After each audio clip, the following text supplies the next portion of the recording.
Hey, how's it going, everyone? It's Rich. All right, welcome to a new. I don't know if are we calling these tutorials? I don't even know.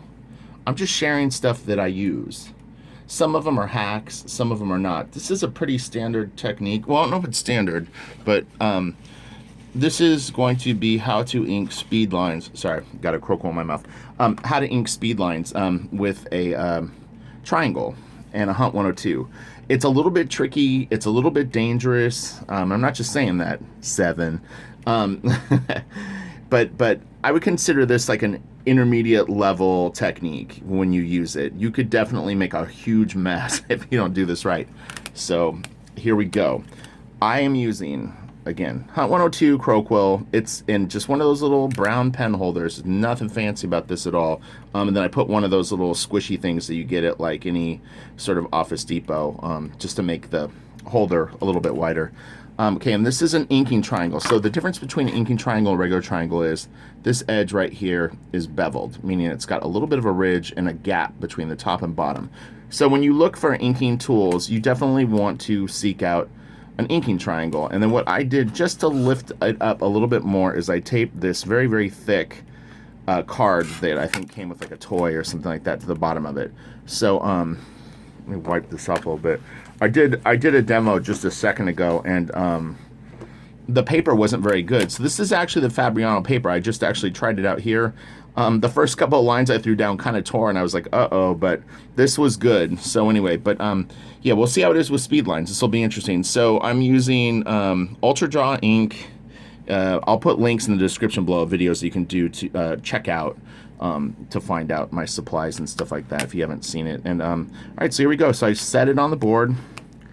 Take the QUILL. If you look, okay, so this is the side view. This would be a back view, and then this is the underneath where the ink sits. So I turn it away from me. Usually the back is kind of facing me. I will sometimes start to turn it to the side to get a sharper line. But for these first sets, I'm going to put it pretty much with the back facing directly at me. So, and then what you do is you push down and flick. Push down and flick. Push down and flick. And this paper is tearing. I wouldn't use this for a page based on what I'm seeing right now. Push down and flick. Push it down and flick. Push it down and flick. Push it down and flick. You can see though how complicated it is to get good paper. I mean, it is tricky. The DC paper is better than this based on what I'm seeing right now. But anyway, it's more about the technique. So DC, thick, then go to thin. The one line kind of drifted up there. But okay, so, but if you look close, you can actually see the tearing on the sides of the line. That is no bueno. That to me indicates paper that structurally is a little unsound. So anyway, that's not the point of this exercise. The point of this exercise is to do the technique. So what I did, though, after I did, when you do about that many lines, you're going to start having ink build up on this. So I take a rag, I wipe the edge real good. You just want to make sure that you really get it off, because even when you think, you know, like you've done 1 or 2 wipes, just make sure that it's clean. Okay, I'm going to go this way just so I don't smear, because this stuff is still pretty wet. Okay, so I push it. I'm going to show you a few different techniques, but anyway, so this is speed line. You can also draw, like when I do backgrounds and stuff like that, a lot of times I will actually use this instead of a tech pen. Again, there's a risk because you have ink that is loose. It's on the loose. But these lines, I can start a little heavy and then lighten up and push down again. You'll see like what this looks like. But it just gives character. You see those? So all I did was I pushed down, kept going straight, and then at the end I pushed down. I pushed down harder, the thick part, lightened up, and then did that. Now watch this. I'm going to show you how thin you can get by rotating the QUILL. So when I have the back facing towards me and I push down at an equal level, can get a pretty thick line. I would consider this like a thick rapidograph line, okay? Now if I just push down with that same position, meaning that the nib is facing away from me, this is lighter touch. Okay, we've got a much thinner line. So with one pen, I've already got really what you would consider, you know, quite a big difference. Now, if I turn the pen to the side and really go light, let's see if this works. Look at that. Super thin. And I could probably even get it thinner. Let's see. We'll do this together. Oh yeah, you can get really thin. Oh, my hand kind of slid the paper, or my sleeve did. Okay, so yeah, so one pen, 4 very, very different line weights. Okay, and then so again, back to the speed lines.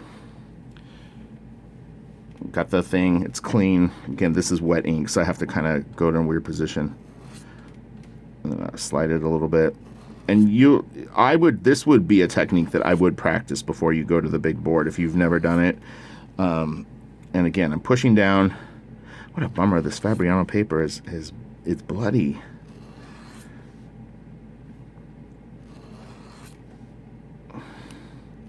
I'll show you what I mean in a second, what I was referring to.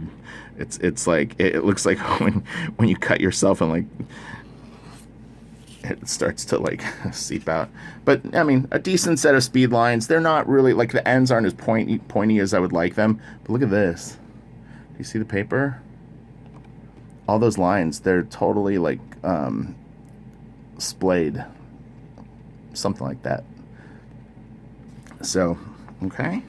What do you think? Can you do this? Let me know in the comments below if you have any questions. Again, this is sort of an introduction to speed lines, but I'm telling you, you can have a circle where speed lines are all going in towards like a vanishing point in the middle. There's all kinds of crazy techniques you can do.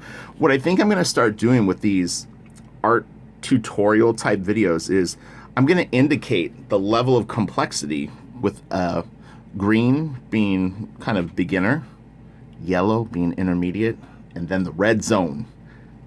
Hard stuff. Wait till I show you how to do speed lines with a brush and a triangle. That is tricky. It really is, actually. It's a pretty challenging technique because you have to hold this very carefully and you take the brush and it's free floating. You're like an inch or so off the thing and you do this. It's wild. Even I get nervous when I do it. People ask sometimes like, what's hard to do? To me, those are hard to do. Maybe for some other people, they're easy. But yeah, I had a couple of people that I knew that could do that really well. So yeah, smash the like. I want to thank really quick my Patreon supporters. So far, we've got James Smith, Jason Davis, Rob Stillwell, William Hernandez, Josh Chilcote, Dario Di Donato, Fabio Gonzalez, and Martin. Thank you guys very much. Check out my Patreon. I've been uploading free content, some free video. It's an extension of YouTube. YouTube is where I really love to be, though, and that's where I'm focusing my energy. Okay, I hope this helps. Oh, and one last technique I'll show you. You can do a speed line and actually start it heavy and end it heavy. So I got lighter. Sorry, I'm trying to do this with my hand above the wet ink, so it's a little. The balance is tricky because I can't bear my hand down, but. So you can actually start and stop lines. I've also got ink actually running down my desk right now. I have no idea what's going on with my inkwell, but see that? And those are pretty cool too. Like if you had maybe like a gap between something where it was going to be black up here and black down here, you can kind of do them in one stroke. So start heavy, lighten up, and then press down heavy. All right, I think that's long enough. Enjoy. I hope this helps you. Smash the like and subscribe if you haven't. Okay, bye.